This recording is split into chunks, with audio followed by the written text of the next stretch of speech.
Good morning, thriving warriors. Okay, Google, what is the date? It's Wednesday, March 22nd, 2023. Okay, Google, what is the time? Get the fuck out!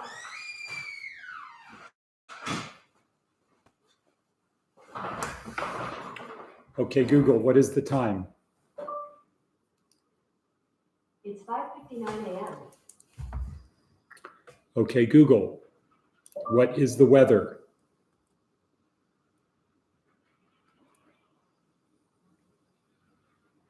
It's 42 and partly cloudy. Today it will be partly cloudy with a high of 58 and a low of 41. Due to current conditions, it feels like it's 34. Well, once again, tell these people, please give me the room until 6:15, 6:25.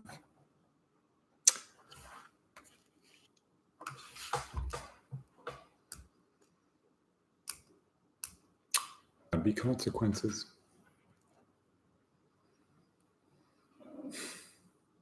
Okay, here we are. We're back. All right, here we are at Department of Career Services, where our goal is to help you get from point A to point B in your journey, where point B is better on your journey to Successville. We do that through a series of breadcrumbs every day. This is the first breadcrumb, this video here, down below in the description. Please subscribe, click the bell, etc. You know what to do. Are, I think, 14 more breadcrumbs, including a new breadcrumb from today, for today, starting today. Look and see if you can find it. If you can, put it in the comments. Thank you. Next. Okay, so what do those breadcrumbs include? They include the link to our online course. Again, this is not the online course, but the online course is this. Today we are in week 4, day 3. More about that later. Next, we have the motivational video, which today is Professor Andrew Haberman from Stanford talking about dopamine, how to not to decrease your baseline reward, etc. Very, very good. If you only watch one of these, this would be the one to watch. So we have Jordan Peterson. We have videos from all of these key people: Jordan Peterson, Daily Stoic, Inc. Magazine, Jack Rowland, Baraka Church, Seth Godin, his blog, etc., etc. It goes on and on and on. So let's get started, because time is racing. Today is Wednesday, and at 6:30 we have our Bible study, our weekly Zoom Bible study course. We were not prepared last week. I'm not going to make that mistake again. So, and thus there you go. Next on our hit parade, what is our theme? Oh, okay, we're going to get started. Coffee, just saw me pour it. I needed that. Coffee, pen, paper. What is our theme? Our theme is the daily theme breadcrumb. You want your life to be better? It's simple. Today, it's embrace the suck. Huberman's thing about dopamine. I don't have time to go into it, but you don't want to have dopamine as get a shot of dopamine as the reward for doing work. What you want to do is you want to have dopamine throughout the whatever you're doing. So keep giving yourself dopamine, dopamine, dopamine. Don't hard work. This sucks, but I'm going to get a reward, because over time it makes it, you're just doing it for the reward. Turn it around so you're doing it for the enjoyment of the thing. As such, our theme for today is embrace the suck. So you say it's painful, but it's worth it. It's painful, but it's worth it. And as you're going along, boy, this sucks, but it's worth it. And that gives you constant drips of dopamine. So you keep your baseline high of dopamine.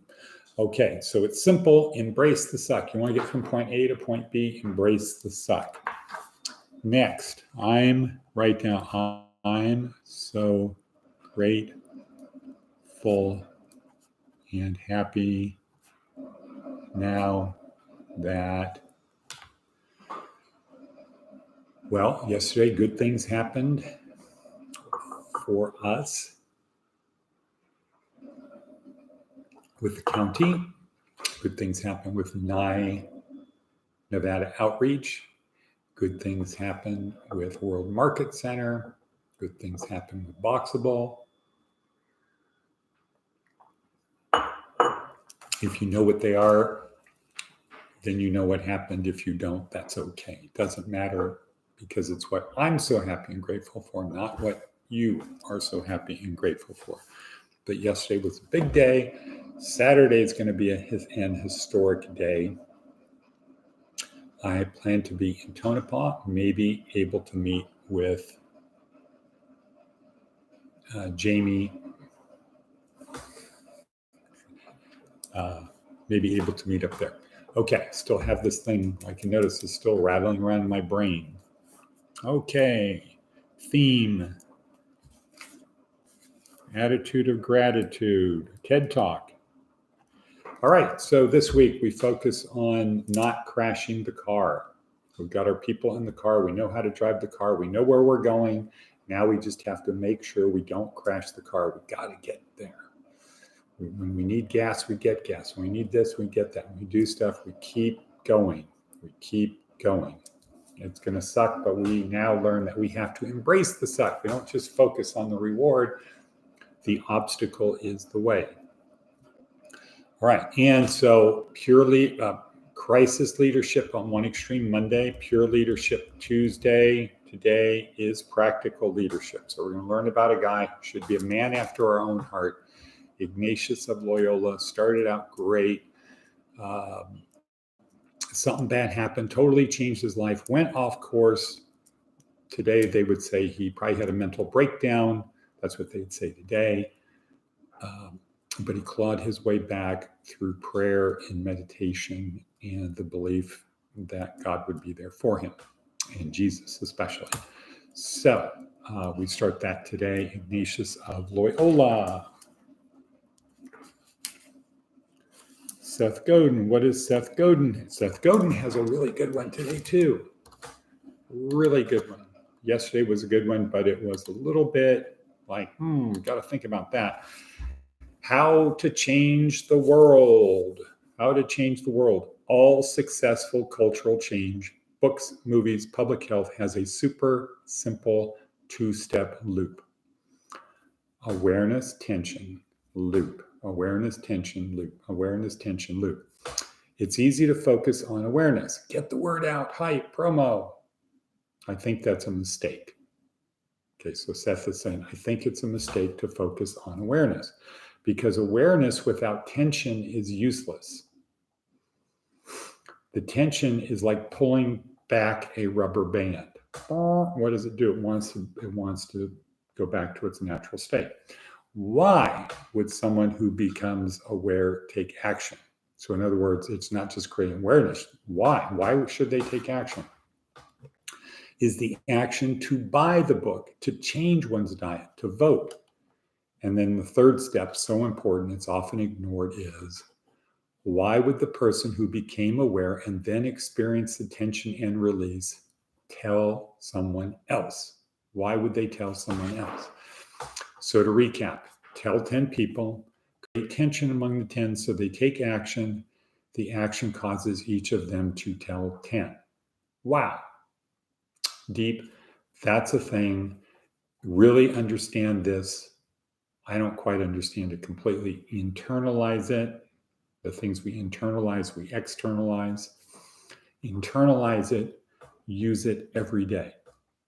Create awareness, create tension, tell 10 people. Okay.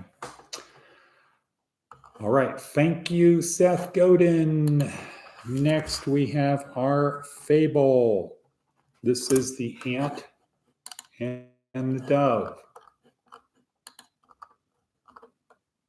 Ant and the dove. Okay, ant and the dove. Ant and the dove. Okay, here we go. A dove saw an ant fall into a brook. The ant struggled in vain to reach the bank. You know, ants aren't good swimmers. They kind of can walk a little bit on water. And in pity, the dove dropped a blade of straw close beside it. Clinging to the straw like a shipwrecked sailor to a broken spar, the ant floated safely to shore. Soon after, the ant saw a man getting ready to kill the dove with a stone. But just as he cast the stone, the ant stung him in the heel so that the pain made him miss his aim, and the startled dove flew to safety in a distant wood. Moral of the story: a kindness is never wasted. I say to you, don't do good deeds. I say to you. So here's what I say. Because again, Aesop's thing was different place, different time. This place, this time. I say to you, don't do good deeds because, as implied in the story, they will be returned to you. Do them for their own sake. Do it because it's the right thing. Stoicism, right? Moral virtue is enough. Do the right thing at the right time, in the right way, for the right reason. Did the ant do that? Yeah. Yeah, it did. It did the right thing. Save the life of the dove, of the person who saved him. Help the person who helped him. Be kind, be known by your deeds, not your trades. In other words, well, I'll do this for you if you do that for me. In other words, tit for tat. One of my favorite phrases, tit for tat. Cooperation, trust, service to others, meaning and purpose. So this story really is about cooperation. It's non-agreed upon cooperation. This guy had service to others, meaning and purpose. The dove had meaning and purpose, service to others. It helped the ant, had no reason to do it other than it was the right thing to do. And the ant in return should have done the right thing, but we don't really know. Maybe the ant only did it because the dove helped me. If the dove hadn't helped the ant, maybe the ant wouldn't have saved the life of the dove.